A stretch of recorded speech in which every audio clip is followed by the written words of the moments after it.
네, 목소리가 잘 들리시나요? 네, 목소리도 잘 들리고 화면도 잘 보입니다. 네, 안녕하세요. 저는 아이펠 강남 4기 스타일 간지 팀의 발표를 맡은 오성균입니다. 저희 팀은 AI와 함께하는 추억 만들기라는 주제로 생성 모델을 이용해 라인 드로잉 이미지를 만들고 결과물을 스트림릿으로 구현했습니다. 팀명인 스타일 간지는 스타일 겐에서 주로 파생된 겐을 다루는 팀이라 해서 붙여졌습니다. 거기에 추억을 기록한다는 의미로 기록할 지자를 더해 팀명이 최종 결정되었습니다. 팀원은 총 4명으로 저와 예슬님, 재현님, 팀장이신 샛별님이 있습니다. 프로젝트 목차입니다. 먼저 프로젝트 개요를 말씀드리겠습니다. 그 다음 프로젝트 수행 절차 및 방법에서 개발 목표, 관련 모델 현황, 사용된 모델과 그 용도를 설명드리겠습니다. 프로젝트 결과를 보여드리고 그 후 샛별님께서 프로젝트의 사회적 가치와 팀 관리 및 프로젝트 운영에 대해서 말씀해 주시겠습니다. 프로젝트 개요입니다. 가장 먼저 저희 프로젝트를 관통하는 가장 큰 주제는 내 추억을 특별하게 기억하고 싶다 였습니다. 사람들이 추억을 남기기 위해서 사진을 찍기도 하고 소셜미디어에 포스팅도 하고 사진을 직접 인화하거나 포토카드로 기록을 하고 있기도 합니다. 그렇다면 추억을 기록하는데 사진보다 더 특별한 방법이 없을까에 대해서 고민을 했습니다. 추억을 특별하게 기억하는 데 초점을 맞춘다면 여행을 가서 캐리커처를 그린다던가 그림 작품을 사는 등의 방법이 있을 것입니다. 그런데 예술이 어쩌면 예술가들만 향유하는 가치가 아니라 인공지능을 통해 우리가 실제 경험하고 직접 만들 수 있는 것이 아닐까라는 생각을 했습니다. 저의 목표는 내 추억을 담은 사진을 인풋으로 넣으면 예술이 아웃풋으로 나오는 것이었습니다. 실제 사진을 넣으면 예술 작품처럼 바꿔주는 어플이나 필터가 존재하지만 단순히 하나의 필터를 거치는 것이기 때문에 특별함이나 개성이 퇴색되는 느낌을 받았습니다. 또한 이러한 판매 시상품들을 조사해보니 라인 드로잉과 캐리커처 등을 사진 대신 특별하게 본인들의 추억을 기록하는 방법으로 사용하는 것을 알 수 있었습니다. 그래서 저희는 예술 작품이면서 나의 사진, 즉 인물이 들어가는 것을 목표로 했습니다. 그러면 사진에서 인물을 예술적으로 표현하는 방법은 어떤 게 있을까를 고민했는데요. 사진을 쉽게 따라 그리는 라인 드로잉이 있었고 인물의 특징만을 살린 팝아트, 캐리커처 등의 방법이 있었습니다. 따라서 프로젝트의 세부 목표는 라인 드로잉과 캐리커처, 영상화까지 구현을 하는 것이었고 이렇게 인물만 만드는 것이 아니라 배경으로 다양한 회화체를 추가해서 개성을 살려 특별하게 추억을 기록하는 것이 되었습니다. 개발 목표입니다. 궁극적으로 저희가 표현하고자 했던 스타일은 이 그림들과 같은데요. 그래서 저희 모델의 목표는 첫째로 인물의 눈, 코, 입을 단순화해서 표현을 해야 하고 라인을 간결히 표현해야 합니다. 둘째로 배경은 실제 사진과 비교해 유사한 색상이어야 하고 라인의 디테일이 감소되고 색감 표현은 풍부하게 해야 했습니다. 그래서 이런 조건을 충족할 수 있는 모델들을 찾아보았는데요. 여기서 결과를 볼 수 있는 카툰겐과 애니메겐, 또 AP 드로잉겐이 있고 툰미가 있습니다.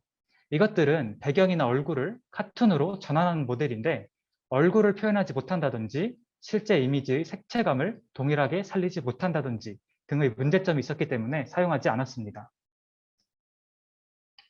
관련 논문 서치를 하며 인물을 라인 드로잉 캐리커처로 변형시킬 수 있는 디스티넷이라는 모델을 찾았는데요. 사람의 얼굴과 사물까지 카툰화가 잘 되고 또 스타일별로도 사람 이미지를 전환하는 것을 볼 수 있습니다. 또 배경을 원하는 그림체 스타일로 변형시킬 수 있는 화이트박스 카투나이제이션이라는 모델을 찾았습니다. 실제 사진과 가장 유사한 색감을 유지하며 스타일의 컨텐트 정보를 잃지 않는 모델입니다. 이것에 따라 확정된 파이프라인입니다. 인풋 이미지를 넣으면 총 3가지의 모델을 거치게 됩니다. 첫째로 화이트박스를 거쳐 변환된 이미지는 인버스 마스크로 인물을 제외하고 배경만 마스킹을 합니다. DCT를 거쳐 변환된 이미지는 인물만 마스킹을 하고 이 두 가지를 합쳐서 결과 이미지가 나오게 됩니다. 칼브킷은 사진에서 인물을 분리하는 데 사용한 모델입니다. 첫 번째로 배경을 전환하는 데 사용한 화이트박스 카투나이제이션에 대해서 설명드리겠습니다. 2020년에 공개된 모델로 이러한 아키텍처로 구성이 되어 있는데 기존의 겐과 다른 점은 Surface, Structure, Texture라고 하는 세 가지 표현 방법을 사용하는 것인데요. 자세한 것은 뒤에서 다시 설명드리겠습니다. 화이트박스는 총 4개의 데이터셋을 사용합니다. 모두 공통적으로 unpaired 데이터셋을 사용하는데요. 포토페이스의 경우 실제 사람 얼굴 데이터셋인 FFHQ를, 카툰 페이스는 애니메 얼굴 데이터셋, 포토 시너리는 실제 자연 풍경을 담은 랜드스케이프 데이터셋, 카툰 시너리로는 저희가 원하는 배경을 크롤링한 이미지를 사용했습니다. 그중 카툰 페이스와 카툰 시너리의 색의 분포가 균일해야 아웃풋 이미지의 색감이 고르기 때문에 이 둘의 데이터셋을 정제하였습니다. 데이터셋 중 카툰 페이스와 카툰 시너리의 상관관계가 있었는데요. 색상 정보가 적은 카툰 페이스가 색상 정보가 많은 카툰 시너리를 보정하는 역할을 하는 것입니다. 먼저 스타일 테스트로 미야자키 하야오와 신카이 마코토 애니메이션 감독 데이터셋을 사용하였는데 하야오 데이터셋을 사용하면 아웃풋이 따뜻한 색이 강조되고 마코토 데이터셋을 사용하면 차가운 색이 강조되어 저희가 원하는 결과물이 아니었습니다. 따라서 저희가 원하는 스타일로 크롤링한 데이터셋으로 교체하여 학습을 진행했습니다. 그 후 수채화 느낌의 배경 라인 드로잉 데이터셋을 사용했는데 이 거칠거칠한 질감의 텍스처가 두드러져 학습이 쉽지 않았습니다. 이후 새롭게 크롤링한 심플한 회화 스타일의 데이터셋으로 재학습하여 저희가 원하는 배경 이미지를 도출하였습니다. 화이트박스의 하이퍼 파라미터입니다. 논문에서 Surface, Texture, Structure 세 가지 가중치에 따라 결과 이미지가 달라지며 이를 통해 배경을 우리 스타일에 맞게 연출하였습니다. 이 원본 이미지에 비해서 Surface를 증가시키면 질감이 부드러워지고 디테일이 줄어듭니다. 또 텍스처를 증가시키면 디테일을 살려주고 스트럭처를 증가시키면 색채 대비를 선명하게 해줍니다.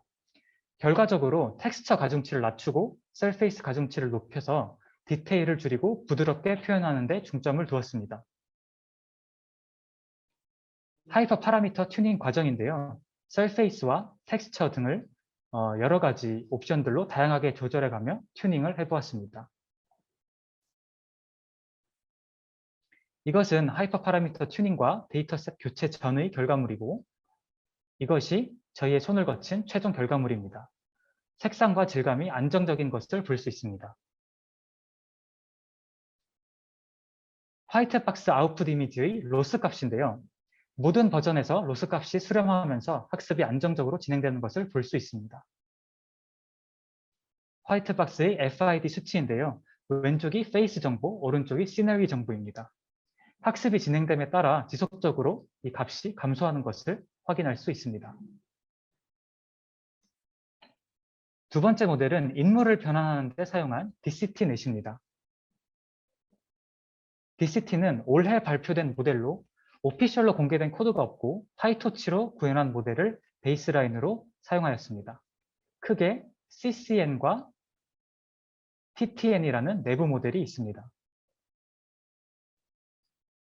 이 학습된 CCN 모델을 통해 100장의 학습 타겟 이미지를 2만 장으로 증강시킬 수 있는데 이 2만 장의 이미지가 정제되어 있지 않기 때문에 선별 작업이 필요합니다.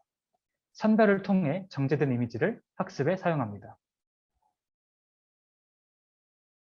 소스 이미지로는 실제 사람 얼굴인 FFHQ와 셀럽A 데이터셋을 사용했고 타겟 이미지로는 캐리커처 스타일을 뽑기 위해 캐리커처 이미지와 라인 드로잉 스타일을 뽑기 위해 라인 드로잉 이미지를 각각 학습시켰습니다. DCT의 데이터 색 분포별 출력물의 결과치인데요. 스타일 3 데이터셋을 사용했을 경우 강한 색감과 또렷한 이목구비 드로잉을 보여주고 있습니다. 반면에 페이스 1만 데이터셋은 파스텔 톤의 색감과 다소 흐릿한 이목구비의 형태를 보여주는 특징이 있었습니다. 왼쪽이 스타일 3 데이터셋으로 학습한 라인 드로잉 결과치이고 오른쪽은 페이스 1만 데이터셋으로 학습한 캐리커처 결과치입니다. 각 데이터셋별로 색감과 선의 차이점을 볼 수 있습니다. DCT를 학습시키기 전에 TTN의 구조를 변경하는 작업을 했는데 그 이유는 타겟 이미지의 눈, 코, 입과 같은 얼굴 특징을 모델이 더 잘 학습을 하기 위해서는 생성된 이미지가 아닌 스타일 이미지와의 로스를 계산하는 것이 더 낫다고 판단했기 때문입니다. 모델 구조뿐 아니라 하이퍼 파라미터 튜닝 작업도 진행을 했는데 DCT에서도 화이트박스와 같이 이미지의 서페이스, 텍스처와 같은 표현을 사용하였고 또 얼굴의 스타일을 변경해주기 위해 Facial Expression Loss를 사용하였습니다. 논문과 GitHub에서 언급되지 않았던 다양한 하이퍼 파라미터 튜닝을 시도해 보았습니다. 데이터셋에 따른 학습 결과의 차이입니다. 왼쪽은 캐리커처 데이터셋으로 학습을 한 결과이고 오른쪽은 라인 드로잉 데이터셋으로 학습한 결과입니다. 라인 드로잉의 결과물에서 눈에서 가장 확연한 변화를 볼 수 있습니다.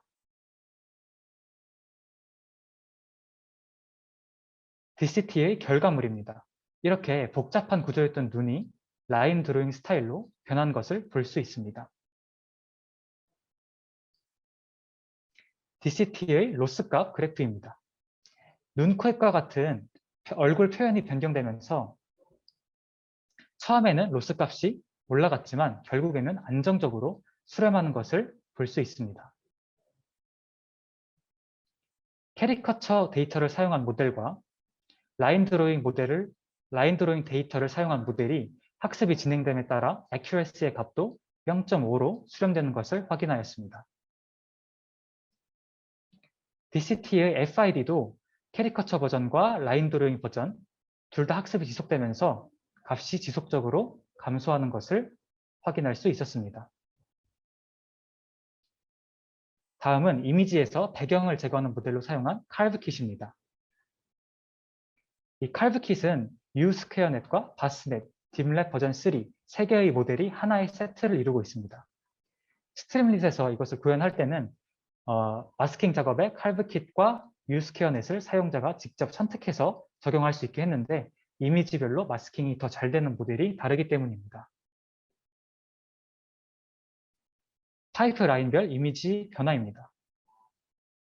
먼저 인풋 이미지를 넣으면 화이트박스를 거쳐 배경만 추출하고 DCT로는 변형된 인물만 추출을 합니다. 그리고 이 두 가지를 합친 것이 최종 결과물입니다. 첫 번째 목표였던 라인 드로잉 이미지를 구현한 모습입니다. 이런 얼굴의 눈들이 간단화되어서 표현이 되었고 전체적으로 라인의 특성들이 강조되었습니다. 다음으로 라인 드로잉보다 얼굴의 특징이 좀 더 살아있는 캐리커처 이미지를 구현을 했습니다. 얼굴의 디테일한 표정이나 레터링, 머리카락과 같은 디테일이 잘 구현되어 있습니다. 세 번째 목표는 영상화 구현이었는데요. 이렇게 뮤직비디오 같은 영상물을 카툰화하여서 구현했습니다.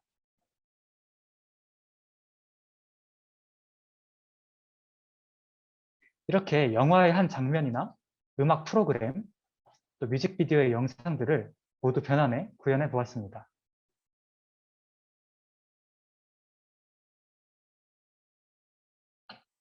후보정 및 편집으로는 스트림릿을 사용했는데요. 시안 영상에서 바로 보실 텐데 다양한 작업이 가능하도록 환경을 구축해 놓았습니다.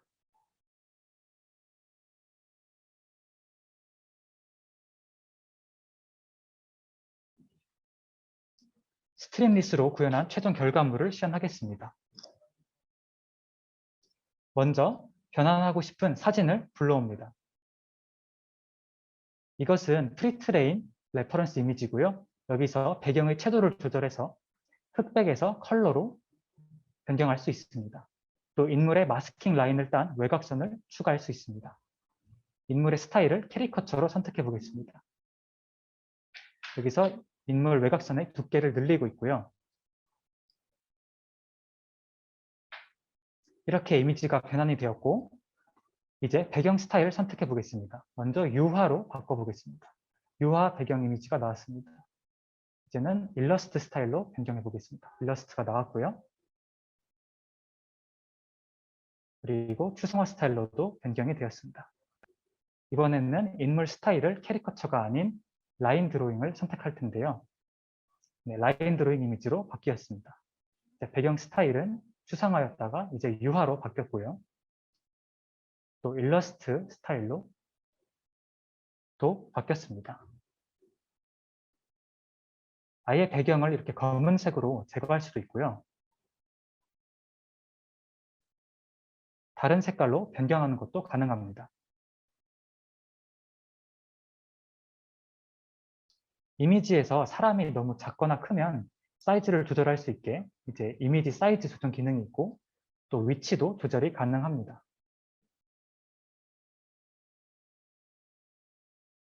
이런 식으로 프레임을 넣어서 더 예쁘게 꾸밀 수도 있습니다. 여기에 이렇게 글씨를 써서 글씨 크기와 위치를 조정해서 삽입을 할 수도 있습니다. 이 선택된 스타일을 저장해서 인생 네컷 느낌으로 만들어 볼 텐데요. 여기 오른쪽 아래에 보시면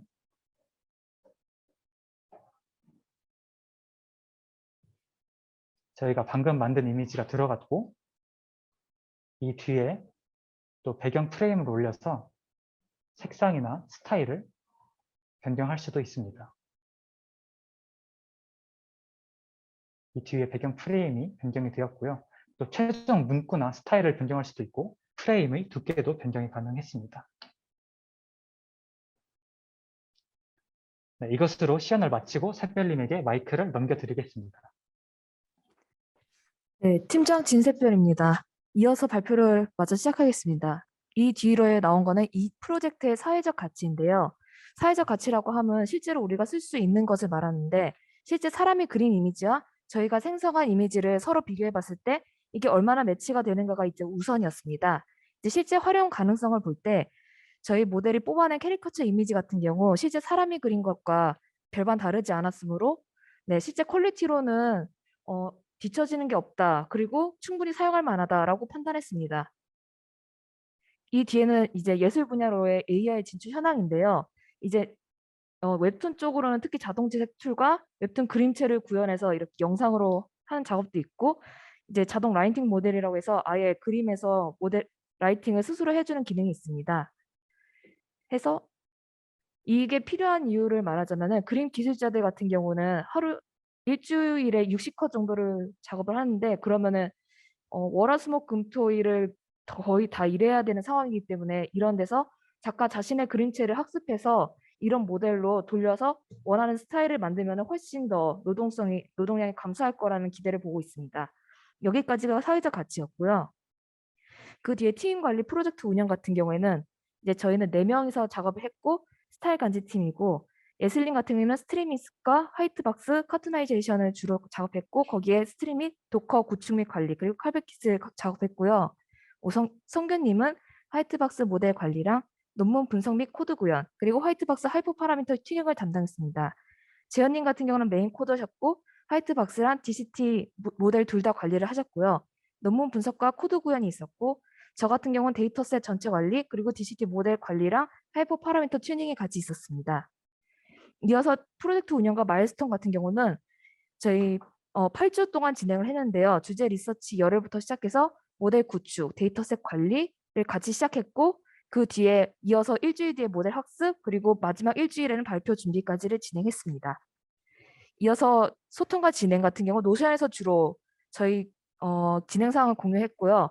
모델 학습과 발표 준비, 멘토링, 평가서 제출 이것까지 다 하고 게더타운과 디스코드를 이용했습니다. 마지막으로 장비 환경 같은 경우는 콜앱에서 진행했기 때문에 학습이 끊기지 않게 돌리는 게 관건이었고 이런 장면들을 너무 많이 봐서 이제 보다 못해서 이제 이 한 번씩 어떤 GPU가 걸리는지 체크 한 번씩 했고요. 이걸 팀워크로 다 커버를 했습니다. 돌려가면서. 그리고 학습 시간 같은 경우는 GCT는 240 에폭 기준 하루, 결과물이 나오려면 300 에폭이니까 하루 이틀이 걸리고요. 화이트박스 경우는 만 이터레이션 기준 8시간이니까 저희가 원하는 결과물을 나오려면은 한 3만 에폭 이터 정도 나와야 되니까 하루 정도가 소요됩니다. 해서 여기까지가 저희 진행 사항이었고요. 네, 해서 이제부터는 Q&A를 받겠습니다. 여태까지 봐주셔서 감사합니다.